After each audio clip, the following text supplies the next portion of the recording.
You are watching or listening to Light Up with Shwa, a weekly podcast on conscious living and parenting. This is part 4 with Professor Ibrahim Özdemir. Hope you have watched 3 previous episodes with him. And you have visited my website, lightupwithshwa.com. You can send me your comments or feedback. And you can find this podcast on iTunes, TuneIn Radio, Spotify, Castbox. And also you can watch it on YouTube and the Groton channel. I hope you are enjoying so far. And please do enjoy part 4 with Professor Özdemir. And let me know what you think. Take care. And don't forget to subscribe the podcast, please. And share and rate and review. Thank you. So, Professor Ibrahim, what did you learn in Finland for 2 years? What can you offer us about them that the rest of us, whether any faith or culture, what can we learn from Finland? Thank you. I lived there for 2 years, almost 2 years, and I visited Finland before that twice. And the first thing I learned from them, how they have a deep appreciation for life, for nature, for animals, for all human beings. And they respect all human beings, and they respect human rights. They don't, although there are some also marginal groups, far-right groups, the racist groups, but the majority of people, they respect human rights. And the gist of their success in education is their deep respect for the human dignity. Every child matters. Every child is important. They devised an education system which tries to nurture the abilities of the child.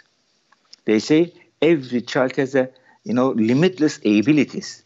Only we have to help them to improve, to bring out these abilities, so they can solve their problems, they can direct their lives. So they don't. Their educational system is not ideological, and it is not, backward looking. It is forward looking. It is their motto is education for the future. But in many Muslim countries, especially if it's not democratic, the education is based on how their leaders, they are great, how there is history, and their nation is one of the greatest in the world.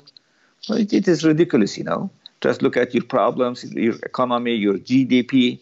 You see, all this, and this respect for humanity, for human being, is reflected in the education system, which is free for all citizens.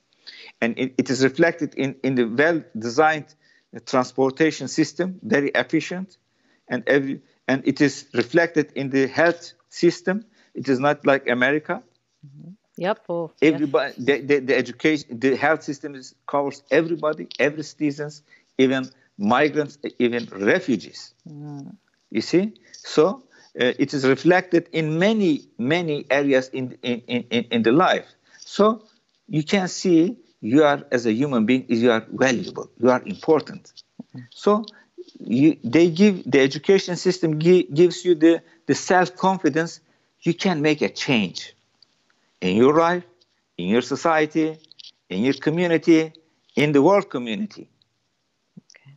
Although it is a small nation, their GDP is it is more than $40,000.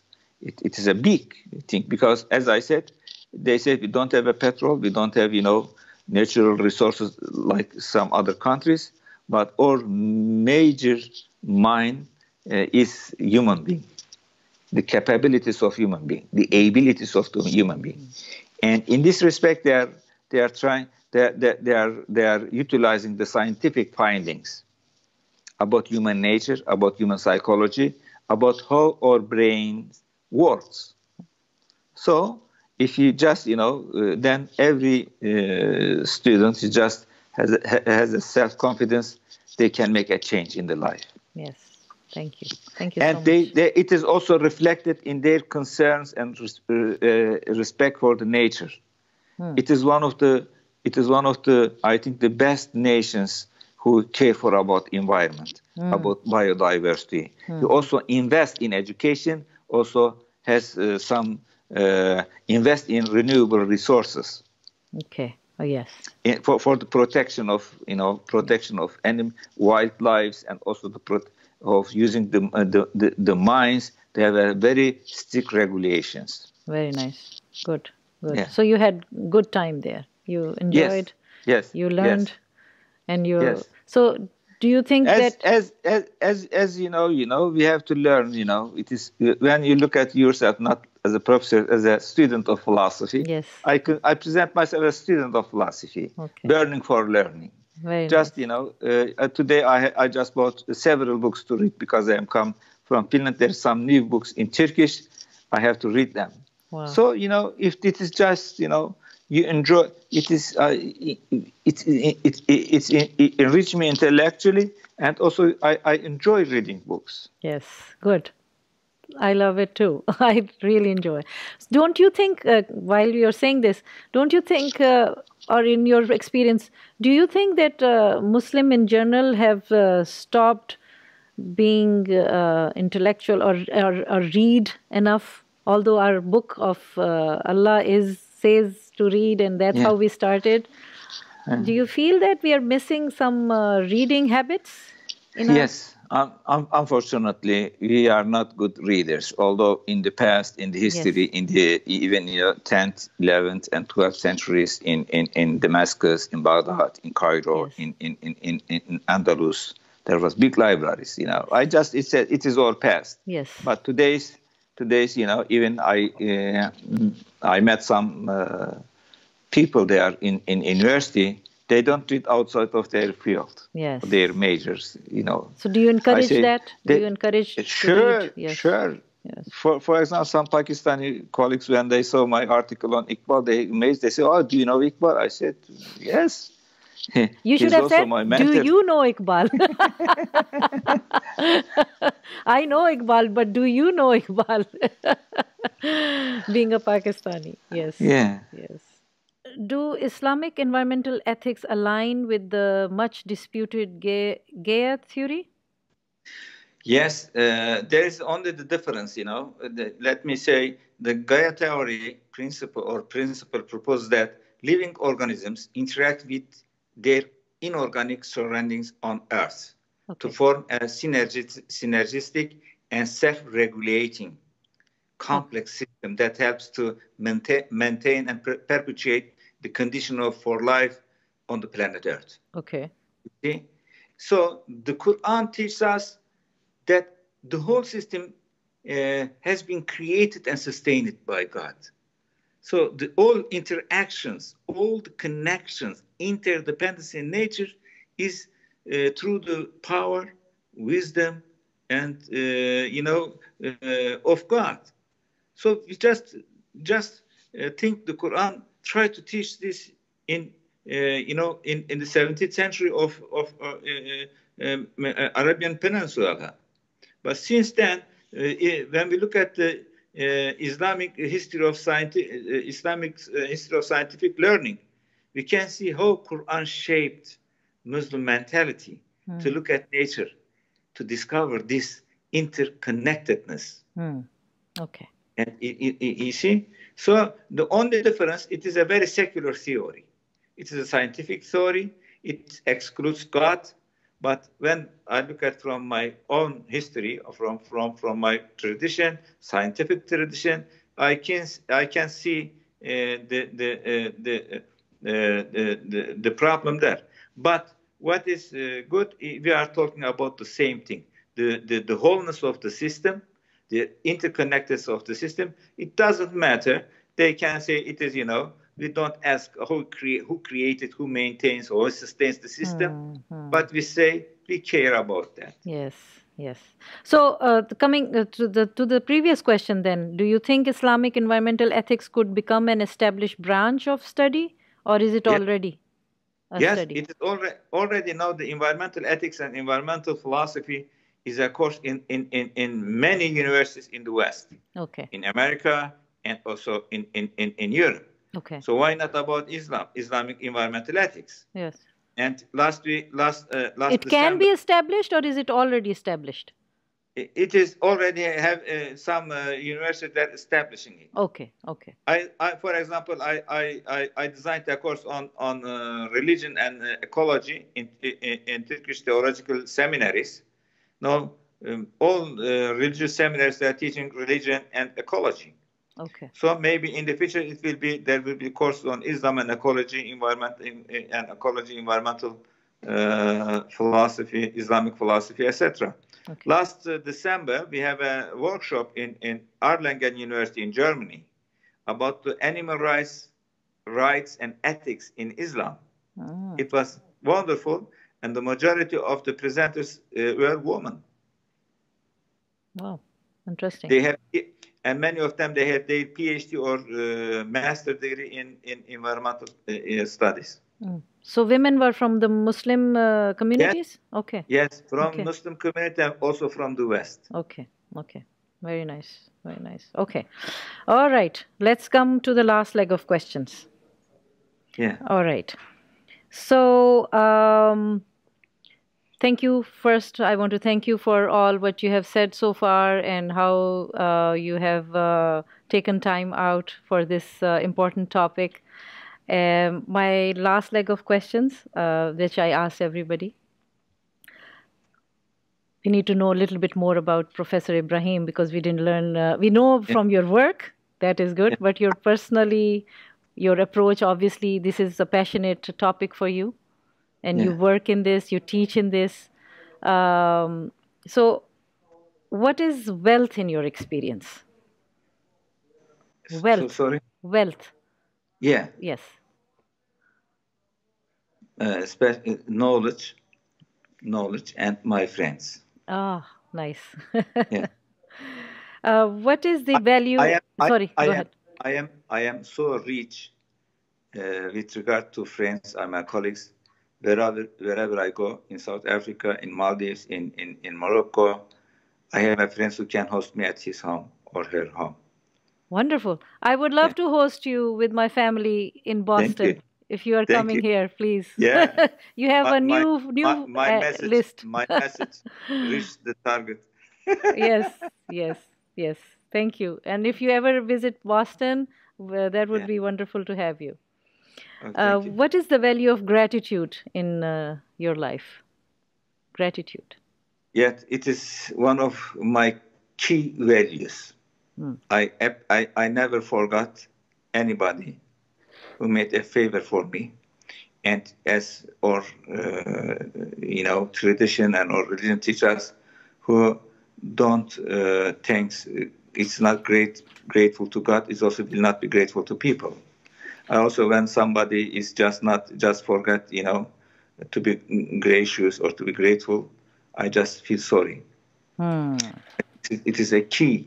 It is to come out of selfishness and, to connect us with our friends, connect us with our colleagues, connect us with the society, connect us not to be grateful only to human being, even to be grateful to the animals we are living together.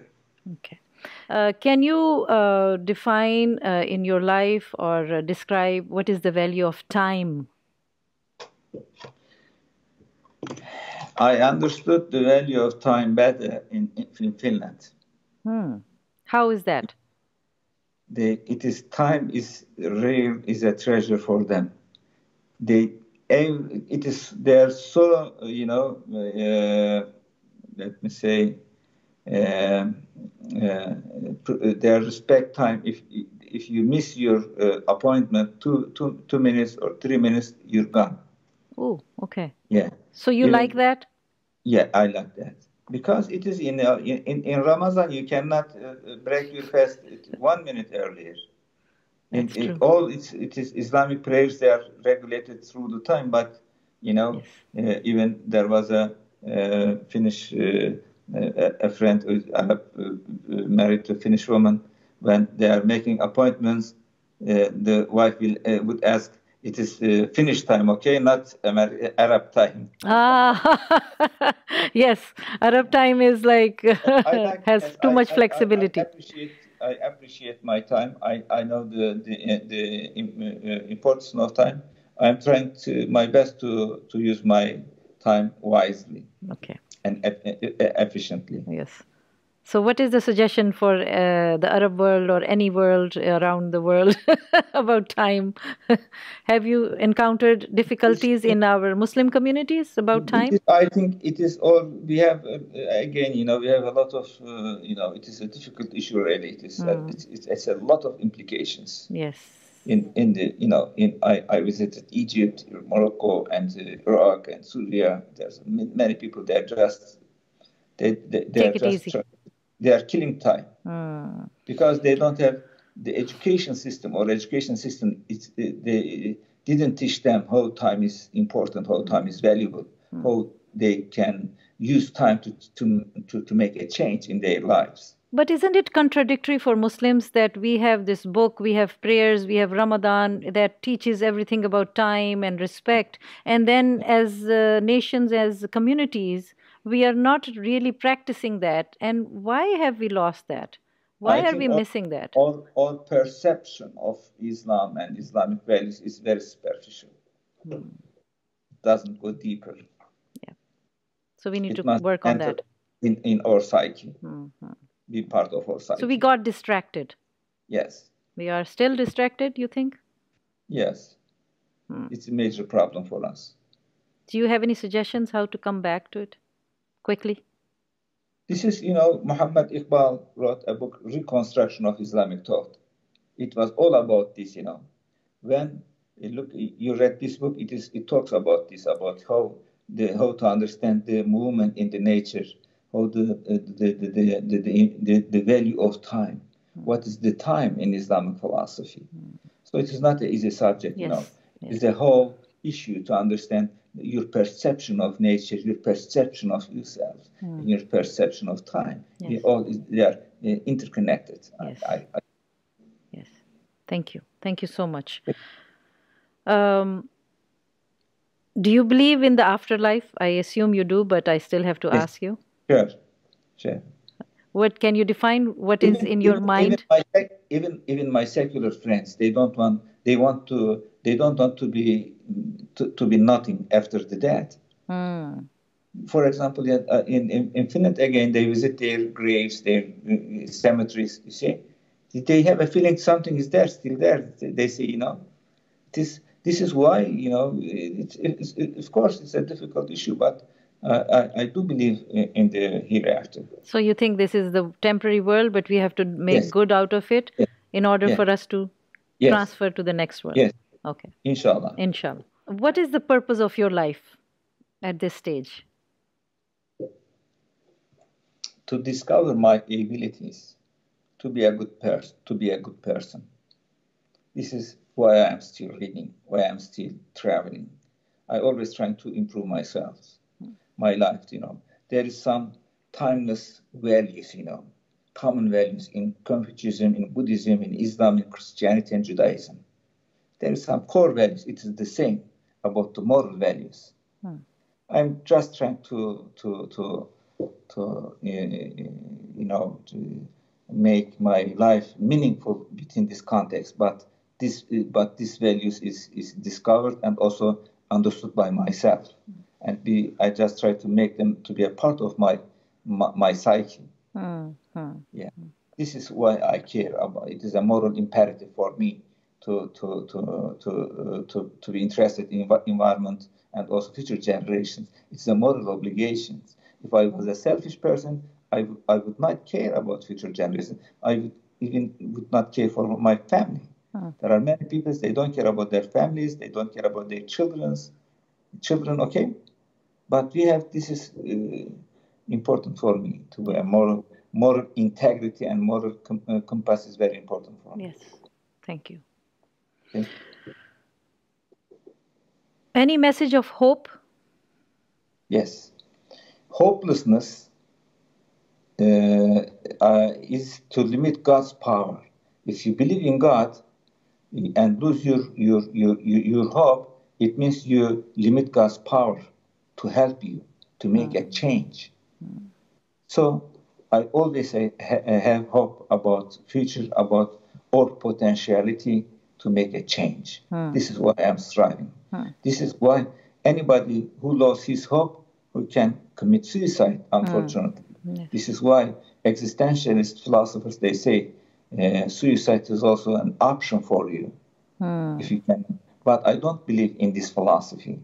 You see, when I met Mr. Mandela in 1989, he told us why I don't lost my hope in the prison for 29 years. Because one of the prisoners one of my colleagues' prisoners inmates was a Muslim.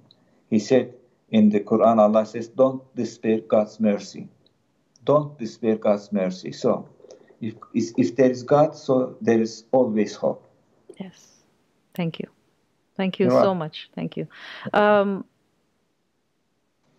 Before my last question, do you think, or do you take an interfaith approach in your work when you go for lectures or in your teachings? Yeah. Because, we discovered we are on the same boat. Yes.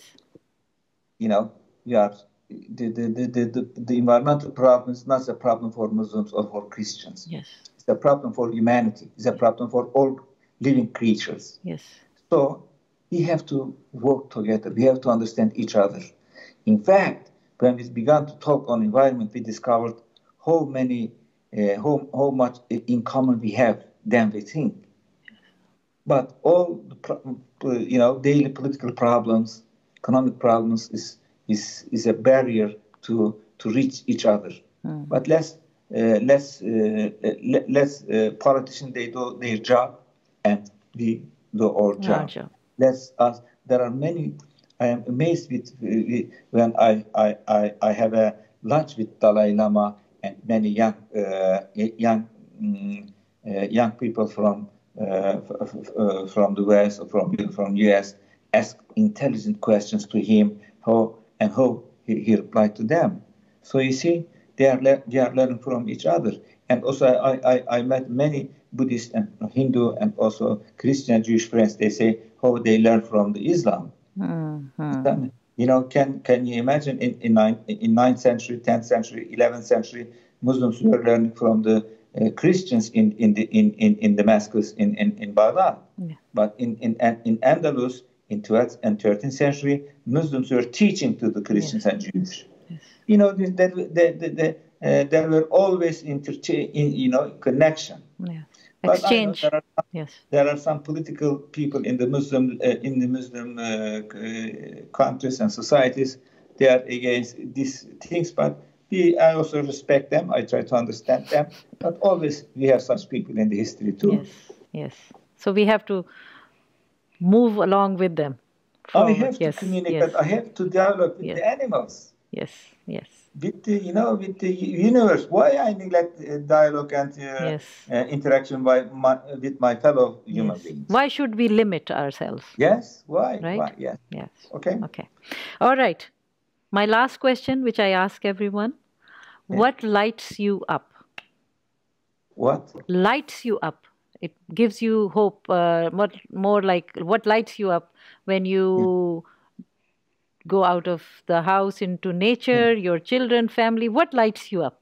What gives you noor?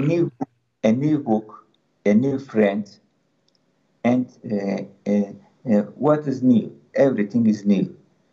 And I just tried to, when I met and I read a new book, I said, what I can learn from this? When I meet a new friend, a man or a woman, I just say, why I meet this?